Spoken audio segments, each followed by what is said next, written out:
بسم اللہ الرحمن الرحیم۔ السلام علیکم۔ کان درد، ریشہ بند کان کے لیے نہایت مفید دیسی اور گھریلو ٹوٹکے آپ تمام خواتین و حضرات کو اپنے اس چینل پر خوش آمدید کہتے ہیں۔ محترم ناظرین، آج اس ویڈیو میں ہم بتانے جا رہے ہیں کان درد کے لیے مختلف کارآمد ٹوٹکے، جن کی مدد سے کان میں ہونے والی تکلیف سے بآسانی گھر پر علاج کر کے درد سے نجات حاصل کی جا سکتی ہے۔ کان سے پیپ آنے کی صورت میں سرسوں کے تیل کے 2 قطرے نیم گرم کر کے ڈالیں، انشاءاللہ آرام ہوگا۔ کان میں اگر کوئی کیڑا چلا جائے تو گلیسرین ڈالیں، جس سے وہ چیز باہر آ جائے گی۔ صبح نہار منہ پانی میں لیموں کا رس ملا کر پینے سے کان بہنے میں مددگار ہے اور کان کے بہنے میں آرام ملتا ہے۔ ان کو سرسوں کے تیل میں جلا کر کان میں ڈالنے سے درد اور پیپ ختم ہو جاتی ہے۔ پیاز کا رس 3 قطرے گرم ڈالنے سے بہرا پن میں فائدہ ہوتا ہے اور کان درد میں بھی مفید ہے۔ سرسوں کا نیم گرم تیل 2 سے 3 قطرے ڈالنا بھی بہرا پن میں مفید ہے۔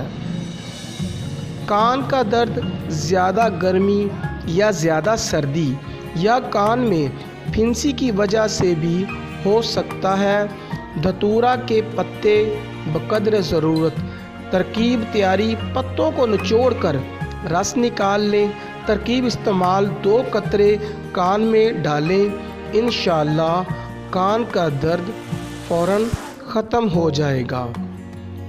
مولی کے تازہ پتے بقدر ضرورت ترکیب تیاری: ان پتوں سے 180 ملی لیٹر رس نکالیں اور اس میں 60 ملی لیٹر تل کا تیل ملا کر اتنا پکائیں کہ پانی اڑ کر تیل رہ جائے۔ ترکیب استعمال: 2 قطرے ہلکا گرم کان میں ڈالیں، انشاءاللہ فائدہ ہوگا۔ جب اکثر اوقات کان میں پانی وغیرہ چلا جائے تو کان میں درد ہونا شروع ہو جاتا ہے۔ کان میں درد ہونے کی صورت میں سرسوں کا تیل گرم کر کے اس کے قطرے کان میں ڈالنے سے کان کے درد میں سکون فراہم ہوتا ہے۔ لہسن 3 عدد، تل کا تیل 10 ملی لیٹر ترکیب تیاری: لہسن کو تیل میں ملا کر چھان لیں۔ طریقہ استعمال: قطرے ہلکا گرم کر کے کان میں ڈالیں، انشاءاللہ کان کا درد ختم ہو جائے گا۔ کان کے درد انفیکشن کے لیے پسا ہوا صاف نمک بھی دہائیوں سے استعمال کیا جا رہا ہے۔ 1 کپ پسا ہوا نمک گرم کر کپڑے میں لپیٹ کر کان کے اوپر رکھنے سے کان میں موجود سیال باہر آ جاتا ہے، جبکہ انفیکشن سے آرام ملتا ہے۔ نازبو نامی بوٹی کی خشک پتیاں جو ذائقہ میں کھٹی میٹھی ہوتی ہیں، قوت سماعت کے لیے اکسیر کا درجہ رکھتی ہیں، جن کے استعمال سے خون کے کم دباؤ سمیت مختلف مسائل پر قابو پایا جا سکتا ہے۔ نازبو کی چند خشک پتیاں کھولتے ہوئے پانی میں ابال کر کم از کم روز استعمال کرنے سے مزمِ افاقہ ہوتا ہے۔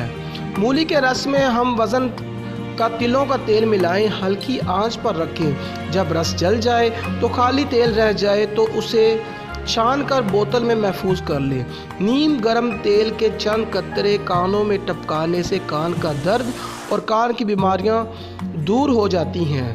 کان میں اکثر اگر ریشہ ہو، کان کا دکھنا، کان کا بند ہونا، کان کی کسی بھی قسم کی تکلیف ہو تو لیموں کا رس 1 چمچ لیں اور اس میں 1 بھری ہوئی چٹکی میٹھے سوڈے کی ڈالیں۔ گھول کر وہ ڈراپر میں ڈال کر کان میں ڈالنے سے پہلے اسے ہلائیں اور وہ کان میں ڈالیں۔ دن میں 3 دفعہ 3 قطرے، چند دن ایسا کریں، چند دن یا چند ہفتے۔ جو لوگ ایسا کرتے ہیں ان کا مرض ہمیشہ کے لیے ختم ہو جاتا ہے اور وہ ہمیشہ کے لیے صحت یاب ہو جاتے ہیں۔ کان سے بدبو آئے تو رائی کی چٹنی کھلائیں اور رائی کی نسوار دیں۔ محترم ناظرین، یہ تھی آج کی ویڈیو۔ اگر پسند آئے تو لائک کرنا مت بھولیں، اور مزید اچھی ویڈیو کے لیے ہمارا channel better health channel subscribe کریں تاکہ ہر نئی آنے والی ویڈیو آپ کو ملتی رہے۔ ویڈیو دیکھنے کا بہت شکریہ۔ اپنا بہت خیال رکھیں، ہمیشہ نماز کی پابندی کریں۔ اب اجازت دیں، اللہ حافظ۔